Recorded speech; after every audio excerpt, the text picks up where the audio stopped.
Gary, thank you so much for talking to BAYLORIC TV. First of all, Gary, your man, Nick, what condition is he in for this fight? Awful condition. There's been some flyweights in the gym that have been knocking him over. Just joking. Yeah, he's in great condition as always, and it's not. Excuse me. It's not. He's never in any different condition. He's always fit. So he's in great condition as always. But the motivation factor is different this time because he's got a genuine dislike for Eubank, and you're going to see. He's had 3 fights under me. To be honest, I've not been pleased with any single performance that he's had, but the performance tomorrow night is going to be completely different, and he's going to come out victorious. What's it going to take for Nick to beat Chris tomorrow night for you? Have you done anything different specifically for this fight? No, he's got all the attributes to beat Chris. He just needs to concentrate a little bit more, start a little bit faster, and not stand off. You know, he's going to lose if he stands off. For all the time he stands off, he's going to lose all that time. So he needs to be attacking. He needs to use a good engine that he's got and the power that he's got. Because regardless of what they say, Nick is a more powerful puncher than this fella. So he needs to use his attributes and he needs to listen. If he listens, he wins the fight. Nick, 20-1 on favourite. How do you respond to that? Yeah, they got it all wrong, haven't they? Got it all wrong. So if you want to win some easy money, put your money on it.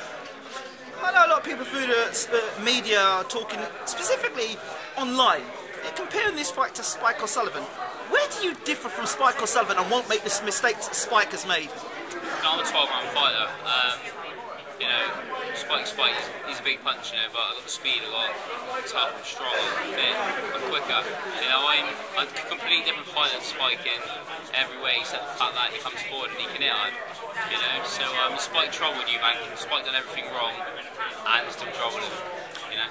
In your interview with me, you said that there's many different ways to beat Chris Eubank Jr. Do you still hold that? 100%. Billy Joe showed one way of doing that. I'm going to show another way of doing that tomorrow night. If things in the first couple of rounds, like we saw with Quigg versus Frampton, Quigg was doing something for 6 rounds the same way. What are you going to do differently if the fight is not going the way you want it to go? Got to adapt, haven't you? You know, but I know my game plan's going to work. I'm going to go in there for the first round, put on him. You know, that's my strength. Put it on him. You know, I'm going to fight. There'll be some tough patches in there for me, but there'll also be some tough patches for him. So I'll keep it on him. You know, I'll work at a high tempo. That's what I'm trying to be doing. Finally, what were you saying?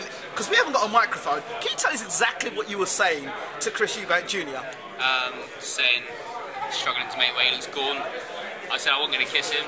He hit my tight, you know. He hit my tight, you know. But it's having a bit of general banter, you know. Getting in his face. He was trying to say I was quite small, but he had his daddy's heels on, didn't he? You know, so he's a lot taller than me. Didn't have my shoes on.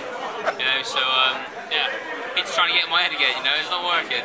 Okay, now I'm gonna bring you both in for this one. Gary,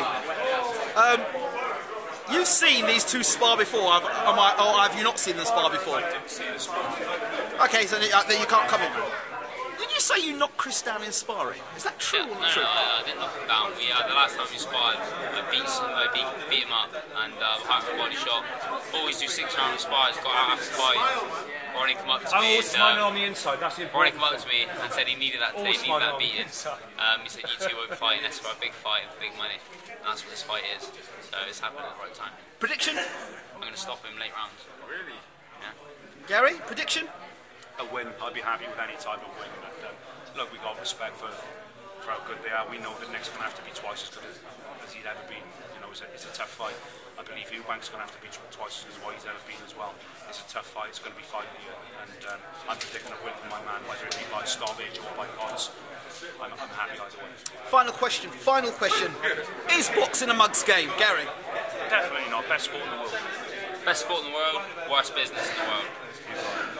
Guys, thank you so much for talking to BAYLORIC TV. Nice one.